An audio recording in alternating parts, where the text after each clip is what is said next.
Hello, and welcome to rePRO Film Festival by mamafilm. I'm Leila Meadow-Connor. I'm Mallory Martin. And I'm Debbie Samples. As the founders of rePRO, we thank you for joining us for these call to action conversations. We want to thank the village of people who have made this festival possible, our filmmakers, special guests, partners, sponsors, and of course you, our audience. You've let your time, talents, and expertise to help amplify the voices that are so crucial in the fight for reproductive justice and bodily autonomy. When you purchase tickets and donate to rePRO, you become an active participant in change, as all net ticket sales and accompanying donations support our 5 beneficiary organizations. We thank you for participating in these vitally important call to action conversations and hope you leave feeling empowered to be your own advocate in the world. Please keep women's reproductive rights at the forefront of your mind as we enter this critical election season. We're pleased to present the Gender Spectrum Lens Call to Action conversation moderated by filmmaker Rodgers.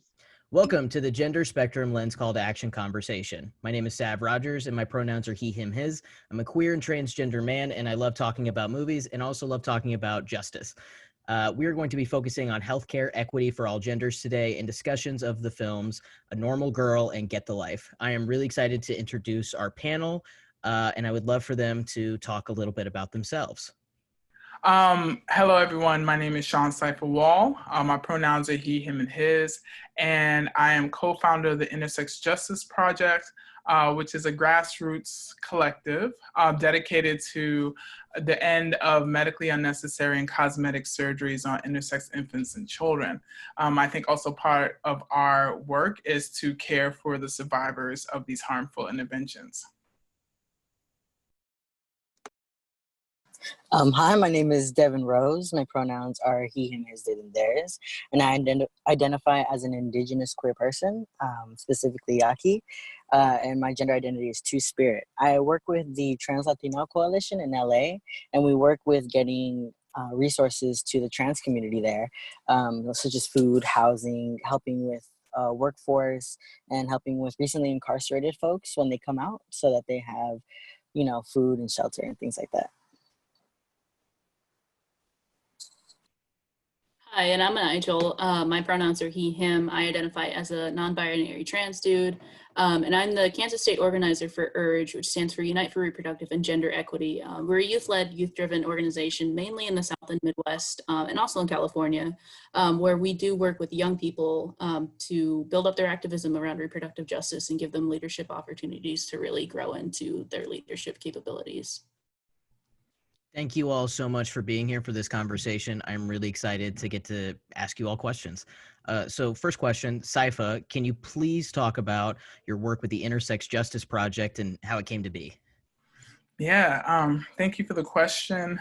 So the Intersex Justice Project, we started doing work together. I would say it was founded in 2016. And it came out of statements that we did for Intersex Awareness Day, which falls on October 26th of every year.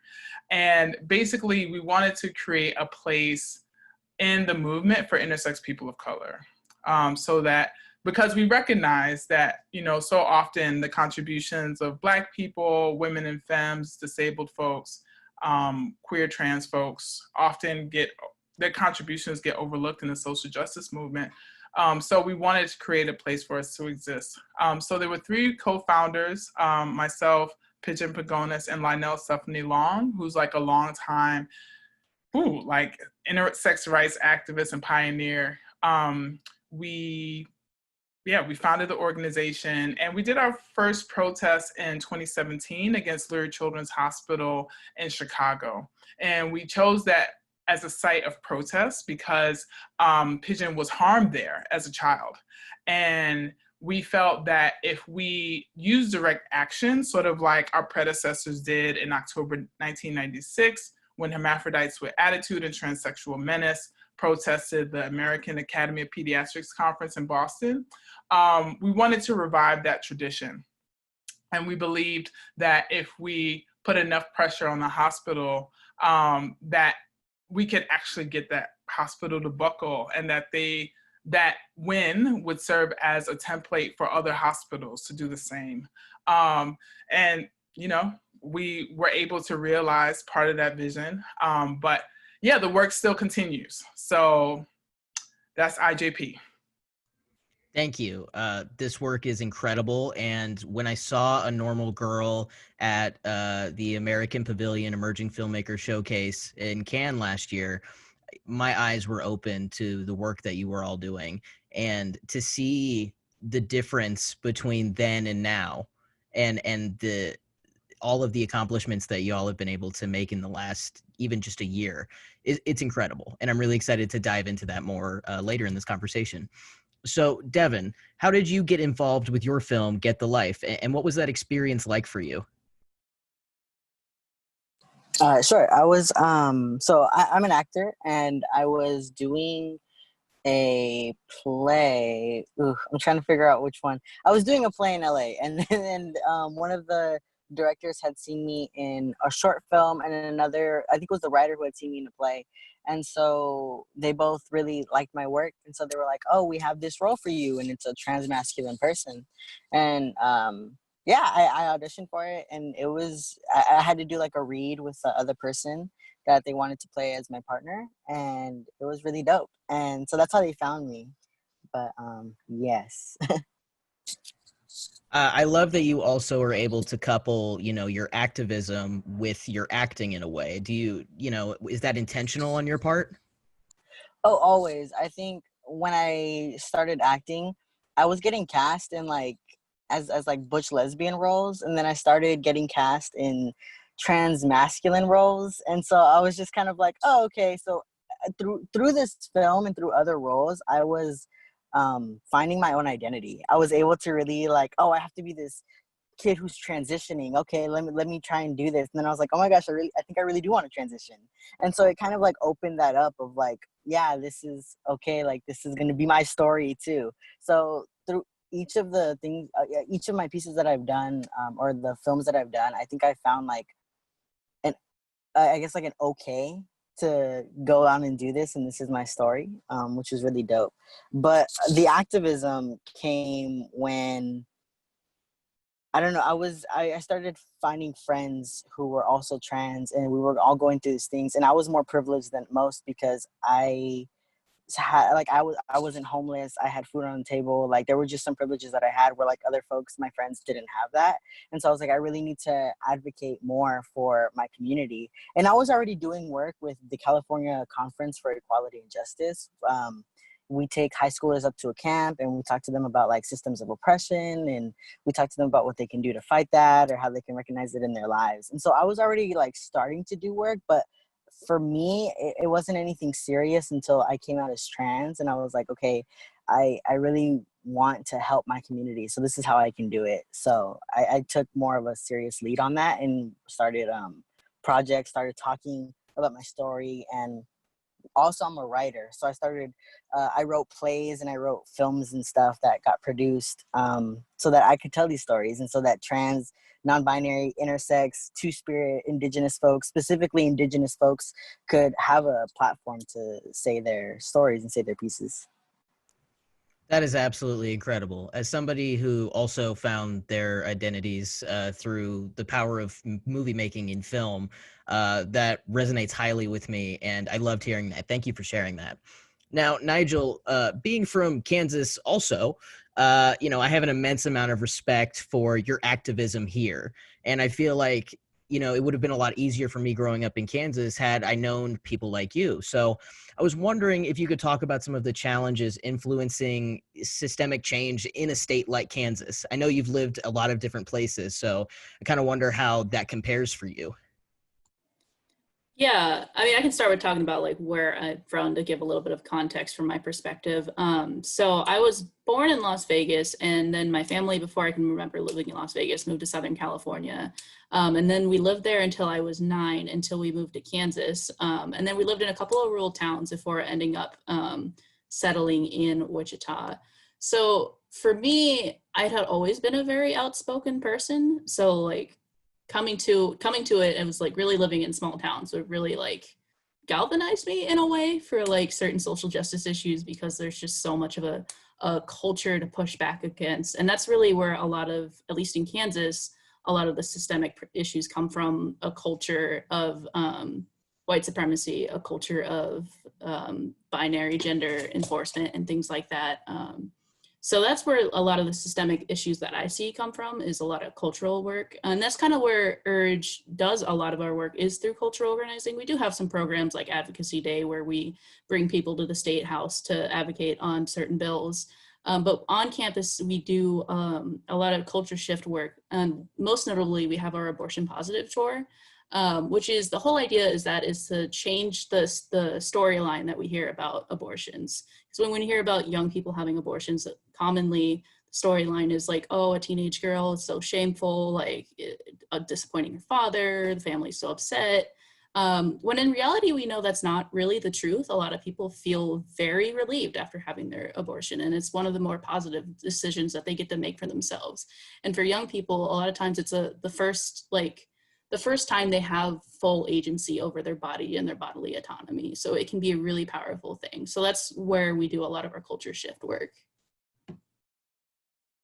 I mean, that's fantastic. You know, it wasn't until meeting folks like all of you as an adult that I kind of was able to unlearn a lot of the, I guess, propaganda that I felt was really pushed at me as a teenager growing up in suburban Kansas. So, you know, thank you again for the work that you're doing.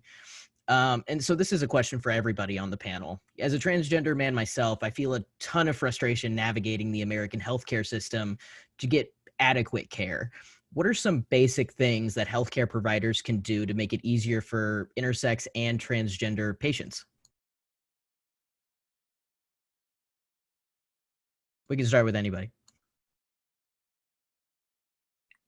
Well, I'll start. Unless Devan, you want to start? No, go ahead. You're good. I think, I think part of the contradiction that we raised when we were fighting against Lurie Children's Hospital is that they had a gender identity clinic, but yet we're continuing to do these harmful interventions on intersex folks.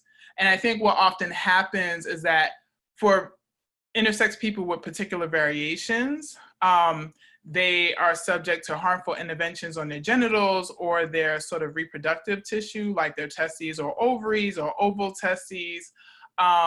And there isn't any sort of long-term follow-up care, And I think a lot of medical providers that I've been to, whenever I disclose that I have an intersex variation, and I want to be very clear, is that intersex variations, there are at least 35 documented intersex variations, and intersex variations are very common, Some people like to use the, analogy, common as red hair or common as twins, So these intersex variations are not rare. But whenever I go to see a medical provider and I disclose that I'm intersex, they're just like, wow, I think I read like a chapter on that in medical school. And I'm like, oh my God, So I think part of it is that, as activists, we are fighting for consent. In healthcare, we're fighting for being able, like, I really like what Nigel said about really fighting for bodily autonomy and fighting for consent over the choices that we get to make about our bodies, but also wanting comprehensive healthcare that really addresses individual needs. And I think this is where there is overlap with the trans community, because a lot of intersex people who were incorrectly assigned a gender at birth end up identifying as trans or go through a trans process or have a trans experience. So I think that's what makes healthcare even more important. Devan, Nigel, do either of you have anything else to add to that? Yeah, well, I was just gonna say that I think so for me, personally, I go through Kaiser, and so for me, I know it's very frustrating because although Kaiser does its best to call you by the name that is on that you put instead of like your birth name, although they try to be as friendly as they can, there are just things like the surgeries aren't always right, or like it seems like when you talk to your doctors, they don't always know, just like Saifa was saying, and so it's just kind of like.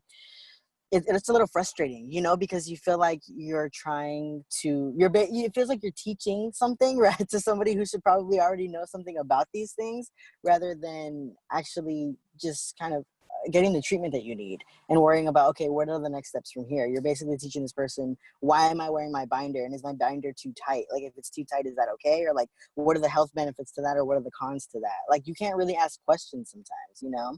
And so I think it's like, you want to, it's getting rid of like the stereotypes and the stigmas that are there, but also trying to find a way to make sure healthcare providers and workers can get like some type of training and some type of like, oh, like if they could partner with an organization that's doing this work already, whether, like if it's like a social justice type of organization, and they can like take one of their classes or something, you know, but something so that yeah, so they can learn and have the correct vocabulary and at least know some of the lingo of what people are talking about. I think those are all great points. It is very frustrating getting misgendered and dead named in the waiting room of a transgender health clinic. I've been there myself. It's endlessly frustrating, and you know, I don't wish that on anybody, because it is quite frankly dehumanizing, and people who don't have to think about their relationship to their own body so much, or their relationship to their gender, really don't seem to understand how hurtful it is. And so I think that you're bringing up great points, Devan. Nigel, do you have anything to add to this? I would just add, like, I agree with everything that Safia and Devan have said. And I would add that, like, even a simple change, like if folks wanted to, after this conversation, feel inspired and want to like change their practices, under intro paperwork, remove the words preferred name and preferred pronouns if you have them. If you don't have them, put those on there, but take the word preferred out, because for a lot of people, that is just a different way of, a different transphobia. And I know a lot of people are well-meaning, and that's where we need to do a lot of community education work, because like my name is not my preferred name, it is my name, and my pronouns are my pronouns. They're not preferred. Please refer to me as he, him, you know. I think that's a great point. I think that's a great point, and I'm hoping to, you know, see that change, you know, not only in the medical fields, but everywhere. So thank you for that contribution. Now, Oh, can I just add something really quick? Absolutely. I just also wanted to add like funding. Like when we go to like trans wellness centers, or when we go to like places where they actually are helping these trans folks, they don't have enough funding to send folks to where they need to, or they don't have, like, they don't know how to you know, we're sending referrals and stuff, but these places that are accepting the referrals for mental health or whatever, they don't have enough funding to take everybody, or like they have to take your insurance, and not everybody has insurance, you know, especially like undocumented trans folks. Like, how do they get help through these things? And so I think like, yeah, funding and will help a lot of folks get access to things that they normally wouldn't. All excellent points. All I can do is just sing your praises, because this is a terribly exciting panel to be on. Maybe because I'm not in enough rooms lately with other trans people, being trapped in my house. But this is really great. So there was a major victory for the End Intersex Surgery campaign when the Ann and Robert H. Lurie Children's Hospital of Chicago became the first hospital in the nation to apologize for performing cosmetic genital surgeries on intersex infants. And so I was really hoping that you could speak to what that campaign has accomplished and how you feel about the apology and what comes next. Yeah, I mean, I think it's huge, because although we like to believe that hospitals are really wonderful places of healing, I think they also are places of harm. And hospitals operate like corporations, you know, and they're more accountable to their stakeholders than they are to their employees or their staff or patients, you know. So I didn't expect in all years, especially 2020, that we would have this victory. It just didn't seem that it would be possible. But, you know, I think it was through so many efforts. You know, I think this was a 3-year campaign that started in 2017, and we used different tactics. It was like direct action, through protests. We had launched a petition. We were using social media. And I think what really helped to tip the scales, right, for work that was already in motion, was that India Moore, who is a non-binary actor / actress with Pose, is good friends with Pigeon. And Pigeon was sort of looking on the adolescent medicine website that treats trans patients, and Pigeon saw that there were Pose, actresses on there, and Pigeon was pissed, and Pigeon told India, and India was like, oh no, not in my name, and I think because of, India posting is sort of like really kind of created this momentum from within the institution where you have like trans employees, intersex employees who were like, what is going on here? This is not right, and we need to do something about it. So I think that really speaks to sort of like coalitions between like queer, trans, and intersex folks that made this victory possible, right? As well as the state representative of Illinois sort of getting involved, Kelly Cassidy, and other state reps really demanding some answers from Lurie. So I think we were really sort of like hitting them from all angles. Because again, these corporations are not just gonna bend to the whim of activists. They're just not, right? It's just like they have to be pressured, they have to be shamed, they have to be guilted.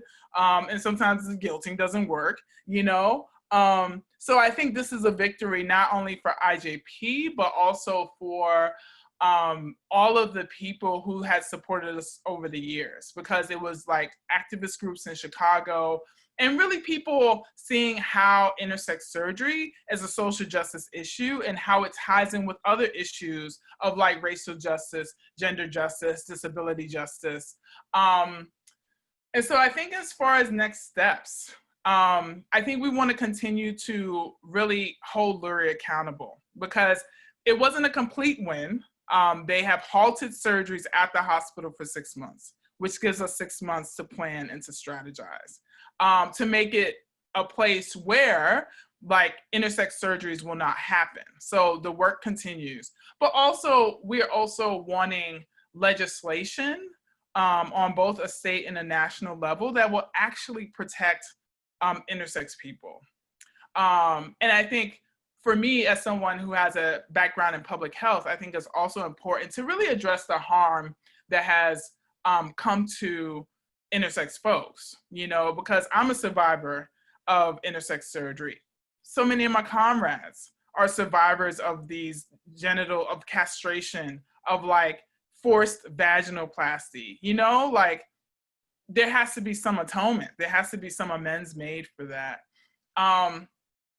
So, I think hopefully, we'll put pressure on other hospitals like New York Presbyterian hospitals, as well as these centers of excellence that exist where intersex children are being harmed in our country.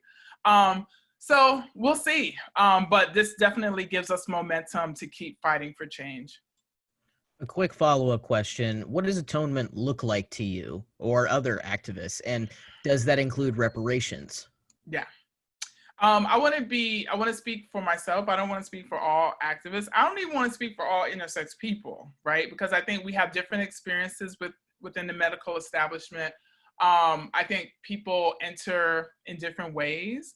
I would say that as an adult survivor of these interventions, I think there is a culture of accountability that needs to take place within medicine, where the perpetrators of this harm are held accountable through legal means. And I also feel that the people who are survivors should be entitled to medical care, free medical care, monetary compensation. I think there needs to be some restitution for the ongoing trauma that people live with, right? If the medical establishment can put money behind defeating measures like they did in California with SB 201, that was legislation that would have offered protection for intersex children in California, that was defeated by the California Medical Association. If they can put that money toward a fund for intersex people who have been harmed, what would care look like? What would justice look like? So I think for me, that's what I'm interested in fighting for. Thank you, Saifa, for your very thorough response. I sincerely appreciate it. Now, Devan, your work in Get the Life was very touching. As a trans guy, it was a little bit haunting for me because I can't imagine being in that position as a person and feeling that devastated. You know, and not, you know, to Nigel's point, not everybody feels that way about getting an abortion, right? But I think it can be very, it can contribute a lot to dysphoria for a trans guy to have to go through an abortion like that. So I was wondering, what was your reaction to getting that script, and what made you say yes to playing the role? My initial reaction was shocked, and I think that's what made me want to do the role, was because I hadn't heard a story about a trans masculine person getting an abortion, and I wanted to, I guess, like, test my skills in that way of like, I want to be this character, I want to go into this, and I want to feel this, I want to feel what it feels like to feel this dysphoria that this character is going to have to carry, you know. And especially dating a cisgender gay man, like, again, those are like things we don't really see or hear a lot about, you know, besides like cis gay men like fetishizing trans men. And so here's this relationship where there's this cis gay man who wants to have a family, and what does that look like, right? So even in that, like, yes, the story is that this character is getting this abortion, but like before that, to even think that this queer couple with these bodies can have a family just kind of shifted that a little bit of like, wow, like this trans man and this gay cis man can have a family, they can have a kid if they wanted to. And I think starting hormones, I was told I couldn't. I was told as soon as you start hormones, like, you give up your chance of ever having a family. And to now I know that's not true, right? And now I understand why they say that. But there are different ways to go about that. And so I think that's why the story is important. It's because there are just many layers to it that we don't often get to talk about or even see. Sorry, my dogs are running around back here. So pug life, right? So, you know, that, you know, I think that takes a ton of bravery, and I'm not necessarily for, you know, every trans person or, you know, being told like, oh, you're so brave, right? But I do think that it takes a lot of, it takes a certain level of courageousness to want to take on the feeling of that kind of dysphoria. I certainly wouldn't wish that for myself, but is that really important to you as an actor? To like take that on? Like, to take that on and want to represent, I guess, you know, our community in that way. Like, you know, you're taking on a lot of pain that a lot of people would rather go their whole lives without talking about.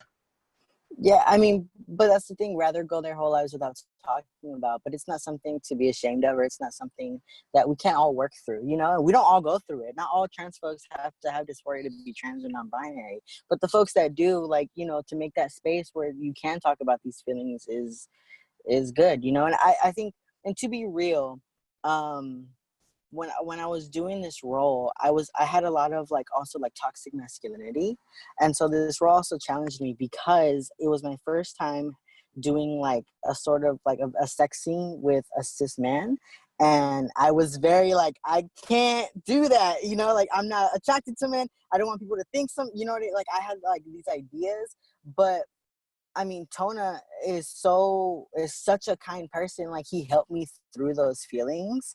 And I was just kind of like, okay, cool. And afterwards, I got to really channel that of like, what's going on. And now I identify as queer because I'm attracted to most folks. But I think when you're becoming a trans man, you want to be as masculine as possible. You know, you want to pass and you want to be with the guys, and you start taking on the misogyny of it all. And you know what I mean? You start taking these things on, and you don't really know how to pick out the toxic parts of you just yet, you know, until you're in the world. And as I became into the world of when I came into the world with all these cis men, I was like, oh, I don't like this. And so that's what part of this role helped with me also, is that there were parts of me that I didn't like. And yeah, and so it was interesting to work through not only the character's dysphoria, but my own uncomfortability and my own thoughts. Thank you for sharing that.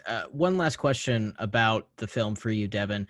The last shot lingering on your character's face after he's received his abortion. What does that shot mean to you? What do you think the character's thinking, and, you know, what responses have you gotten from that?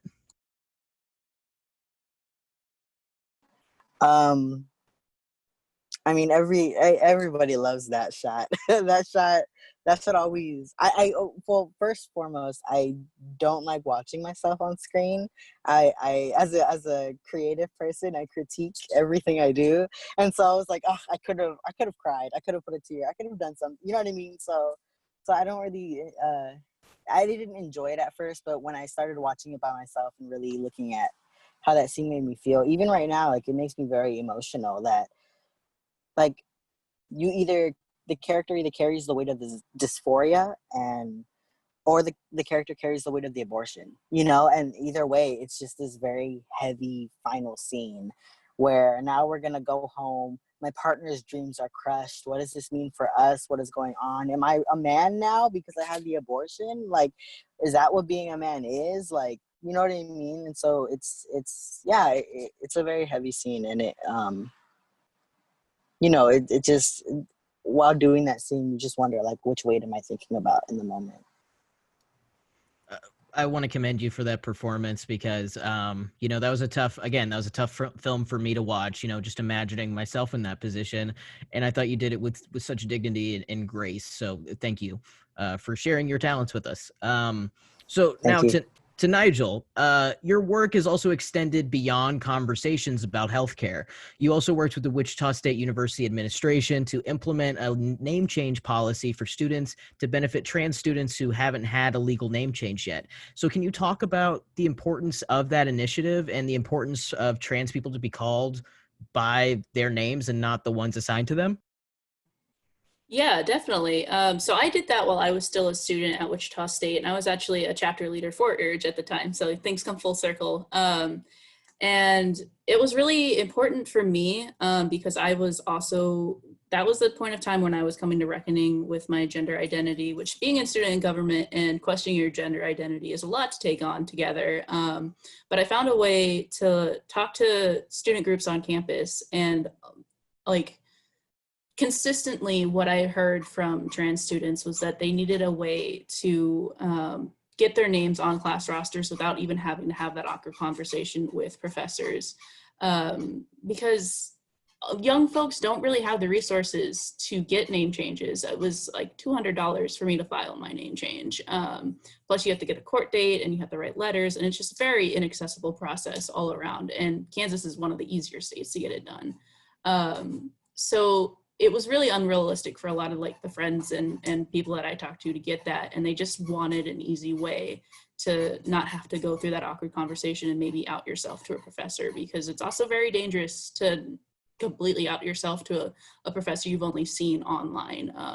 If you've only seen their name on a list and you've never had a relationship with them, you don't really know how to gauge whether or not you really want to come out to them. So that was really important. It ended up taking a couple of years after I graduated for it to really come into place. But last that I've heard, that the system has been completely updated. So like now Blackboard, student email addresses, and rosters have the correct names for folks. I mean, that's incredible. I mean, so, I'm just thinking about that now as I'm going through the process of trying to change my own name at this moment. Can you talk to about the importance of that, though, to people who don't understand, our lived experiences? Can you talk to the audience and say that the value of the dignity of being called by your name? Yeah, I mean, at least for my point of view, I had no association with my dead name, even as a kid, before really knowing anything about my gender identity. Even before I started to question, I was like, this name just this is not who I am. This is not my name. And to call somebody by their name is incredibly affirming. It lets them know that like you're on their side, because every ally is going to make a misstep. I mean, heck, I even use the wrong pronouns for somebody sometimes. Like it happens. It's an honest mistake. But to put in the effort and not dead name somebody is huge and could make a world of difference for somebody. Because we also look at suicide statistics for trans youth. I believe it's either 41 or 49% of trans folks attempt suicide at some point in their life. But there has been research that shows if a trans kid has one adult that supports them, uses their name, uses their pronouns, and listens to what they need to get out, that number decreases very sharply. I can't remember the exact statistics and I don't want to put wrong numbers out there, but it's a very significant, like double-digit decrease. So that makes a world of difference for folks. Yeah, I mean, and thank you for speaking to that for our audience. You know, I think about my own experiences as a closeted queer trans kid, and what difference there would have been if somebody had just like told me I was fine the way I was, right? If they could have seen that. And so I appreciate all the work that you've done to make my home state all the better for the next generation coming up. Definitely. I think that also, Nigel, like what you were saying about like not going through that process with talking to your professor and not having that conversation, like that conversation is very, I mean, I know some trans folks who were in my same college and we all knew each other, but like the way we really connected is when we told those stories of professors who like dead named us in class even after, like right after having the conversation, or I mean, I got kicked out of a class because I mean the teacher was transphobic. Like just these really like terrible situations are being like also like tokenized, right? I was in a human sexualities class and the professor didn't know a lot about like trans health, and so I was just like helping out, and like I became the like Wikipedia for the class of like trans 101. And so just those experiences too when you're in school is a lot to carry. Not only are you like coming out, but now you're like the reference for everybody and you're like that trans person in class. So that, yeah, that's very frustrating. Yeah, and I think having those conversations, like you mentioned, between trans folks, like that's a survivor tactic for us, because sometimes if you have a conversation about your experience with a professor, the other person's not going to take that class because it is quite literally not safe to take that class. I know I had an experience where a professor did not handle pronouns very well, and then I had that conversation like, hey, this is like becoming an unsafe place for me to be because of like how flippant you were about, at the time I was trying out they them pronouns, and they were very flippant about they them pronouns. And they just came back ultra defensive. And like immediately after that, I told everybody I knew what they them pronouns, like don't take this class with this GTA because it's not worth it, not worth the effort, because classes are already a lot. And then you add in that extra layer of like dysphoria and stuff. And it can get to a point where you don't want to show up to class. That's real. So before I ask my final question, do you guys have any questions for each other? I mean, I love that this is a forum where we can all connect and, you know, despite being in geographically very different locations, you know, I think that's the beauty of these virtual festivals is that we don't all have to have, you know, broken the bank to get to a certain city to be able to connect. So, you know, before I wrap up with my questions, do you guys have questions for each other or comments or anything like that? It's okay if you don't. All right, I'll take that as, oh, I Devan. had one. Sorry. Yeah. No, just really quick for Saifa. You said intersex variations. Just for my understanding, does that mean you said there were 35? Does that mean like there are that intersex folks? There's not just like the binary where it's like you either have like these or these. It's like there are different, like your body is just, there are different like ways that it could be. Yeah. I mean, Okay. I know I've been getting in trouble lately with some other activists, but there's a lot of folks, a lot of women have PCOS, which is polycystic ovarian syndrome. And I've been having conversations and I've been doing some research, and no one knows why PCOS happens, but it just happens, right? And I feel like a lot of intersex variations just happen. So I was just like, what if PCOS is an intersex variation, right?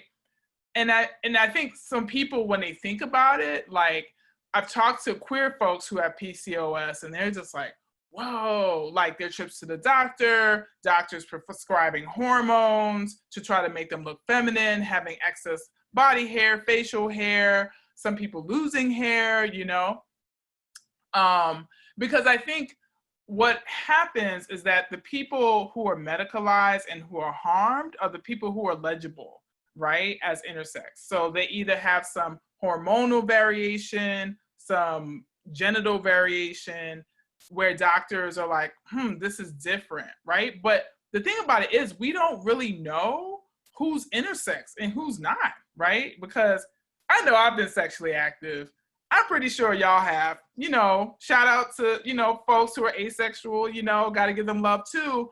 But if we've been with different people, we know that bodies are different, you know, and we don't really know who's intersex. Just like we don't really know who's trans. Like they try to have like these numbers, they try to quantify numbers, just like they did with gays and lesbians back in the day, right? According to Kinsey, it was like 10%, right? But it seems like everyone's a little queer in some way, right? And so the way I like to think about it is just like, I feel like as human beings, or like our bodies are so diverse, even people who are like typically male or female, we don't know what their chromosomes look like. We don't know how their hormones look like, you know? So I feel like trans folks, the reason why I always throw down for trans folks, I'm a trans experience myself, is that trans folks remind us that gender is not fixed. Gender changes, right? Regardless of someone's biological sex, right? Or how they were assigned at birth. And I think intersex really disrupts like what we believe about biological sex, right? That it's not fixed either, right? And that we are just like flowers out here, just looking all kinds different, smelling kind of different, you know what I'm saying? So I feel like with intersex, there's just like a lot of possibility that remains to be discovered. Yeah, because it reminded me of, I guess this would be a variation, but there's this indigenous group of folks, I don't remember where, but they're called like Guevadoches. Yes, Guevadoches in the Dominican Republic. Yes, in the Dominican Republic, and they're born female, but then during or after puberty, their bodies naturally transition to male-bodied folks. Yeah. And some folks are down and some folks are not. But like and they're one of the only indigenous groups where that naturally happens to their bodies. And so I thought that was so now I understand that could be a variation of it. That would be an interesting variation. Yeah, it's a total like it's called 5-alpha reductase deficiency. Which means that I think that particular variation, they are sensitive to testosterone, but not DHT. And DHT is responsible for a lot of the secondary sex characteristics, like having the deeper voice, facial hair, you know. So they look typically like girls at birth. They may be a little bit bigger, who knows? But then at 12, which is like, I think Guevadoche is like penis at 12 or eggs at 12 or something, then they start to develop as male.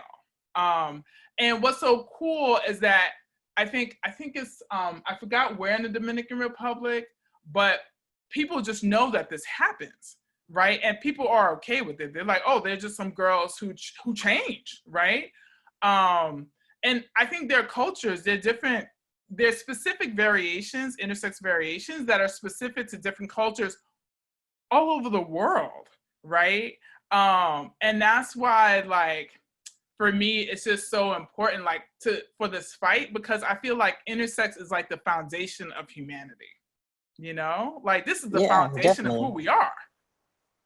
Yeah, of course. And I was thinking, because like as an indigenous person, I mean, I'm always working to like decolonize myself. And so especially as a two-spirit person, you know, you learn how sacred you are, you know. And so like hearing about that group in the Dominican Republic, like, and seeing how the community is okay, you know, they're like, it's an understanding thing, except for when you're outside of the community, then it becomes a bad thing, right? And so even in that, like in indigenous communities here in like the United States, you know, where like two-spirit and intersex, those types of things are, even though part of the culture, and once upon a time we're part of these things and weren't such a negative thing that, you know. So I think it's indigeneity is also getting back to that, and also teaching our own communities, hey, this is okay, this is how it used to be, and you know, this is we're forced products of colonialism, you know. We got to undo this stuff. So yeah, facts, all of it. No, facts, those are facts. This is an amazing conversation. So we've just hit the 45-minute mark, so I want to wrap it up to be courteous to all of your times. And so for a final call to action, this is a question for everybody on the panel. And let's go Nigel, Devan, Saifa, please. What can we do to affect change for intersex and transgender people? What organizations can we support? And how can we become healthcare advocates in our own communities? Nigel, let's start with you. That's a big question. I'm trying to like pare down and answer. And feel free to answer any one part of that if you don't have an answer for another part. But just off the, what can we do to be supportive and make this healthcare system easier and more accessible for trans and intersex people? Yeah, I mean, continue the conversation, especially if you're a healthcare professional watching this. Continue the conversation with your colleagues. And I would challenge the medical community that has already been doing a lot of the like educational work with their folks is to take it to the next level. What that look like can totally be up to the person, but I know I've been to a few trainings for doctors, and they're very intro level things where they go over things like suicide statistics and things like that, but then that tends to be a one-off thing that a lot of doctors go through. So if there's a way for any medical professional to like really start to influence change for like the academic side where people are starting to get their training, like I think that's where a lot of the big changes within the system are really going to happen, is going to be that education of doctors before they're even doctors. Devan, how about you? Yeah, can you repeat the question just one more time? Absolutely. So what can we do to affect change for intersex and transgender people within the healthcare communities? And what can we do to make their lives easier? And are there organizations that we can be supporting either with, volunteering or our dollars?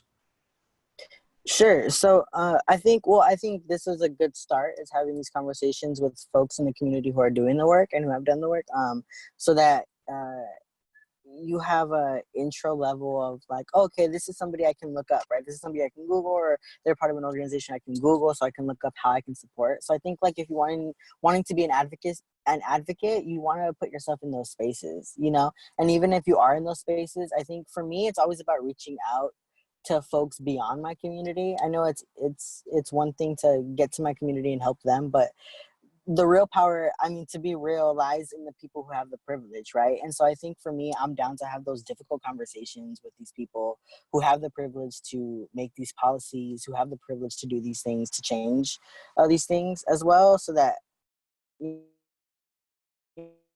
don't have, it's not such a difficult fight.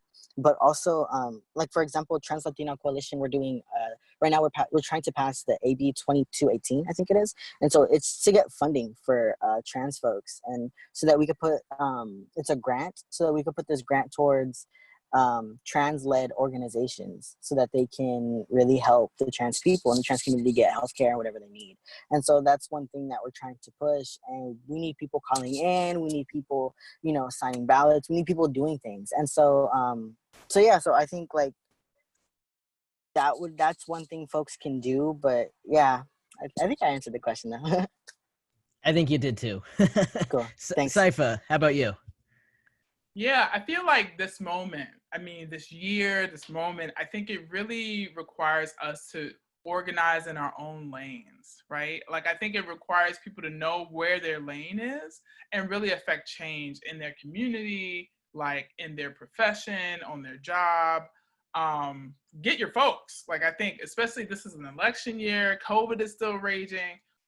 We got all the things going on. So I think it really requires people to know who their folks are. So I think as far as like intersex justice, if we frame it like an intersex justice issue, I think it's really important. Nigel, it's interesting that you work for URGE, because I live in Atlanta, and Eshe, who used to organize with URGE, I know Eshe and am familiar with URGE. I'm also familiar with the Trans Latina Coalition, because I used to live in California. And, I did some HIV/AIDS research. So, I think intersex justice is a reproductive justice issue, but so often, intersex justice gets left out of the conversation, right? And this is like, if that's not a RJ issue, I don't know what is, right? So like, how can people really open up spaces to really kind of offer like support and share resources, and also like really be in coalition, because I think IJP really tries to be in coalition with different groups across different movements, you know? So in thinking about different organizations to support, shameless plug for the Intersex Justice Project. And also there are other organizations in the US, such as the Houston Intersex Society, which does really good work, as well as Interact Advocates for Youth, which is a national policy, it's a legal and policy organization that advocates for intersex young people. So, you know, that's the work. You know, intersex organizing is still underfunded in the US as well as globally. And I think we've been able to do really great things despite that. But yeah, I mean, I think this is our moment to emerge and to shine. So definitely we need to keep those conversations live. And, you know, thank you for allowing me to be part of this one. Definitely. I think like also like with social media and things like what we're doing right now, like you're right, like community, right? We need to like get our people. And I think right now what we have the time to reflect and to do these things, that's what we're doing, you know? Like I think right now is more of the time of social justice than I've seen before. You know, we only have time to stay at home and read these articles and read these books and really understand this knowledge. And if we're really about it, be about it, you know? And so like I think, yeah, you're right. The time is now, if anything, that we have this time to do that. Because our liberation is not going to come with the next presidential candidate. It's not, you know, like we need to continue to organize and take care of our folks. Thank you all so much for participating in this panel discussion today. I have learned so much from all of you, and I am immensely grateful that I got to moderate this conversation. For those watching at home, please check the description of this video so that you can support all of these fine people and their organizations and the work that they're doing. And please go out there, please vote, please get involved with a nonprofit that, you know, reflects the values of these organizations. Please get directly involved with the organizations that our panelists have talked about. And please use your voice to help, you know, trans and intersex folks and to be advocates for us, because, you know, we need your support too. And so I'm immensely grateful to have been part of this conversation. And thank you so much for joining us. I'm Sav Rodgers, and thank you for being a part of this rePRO Film Festival conversation. Have a good one.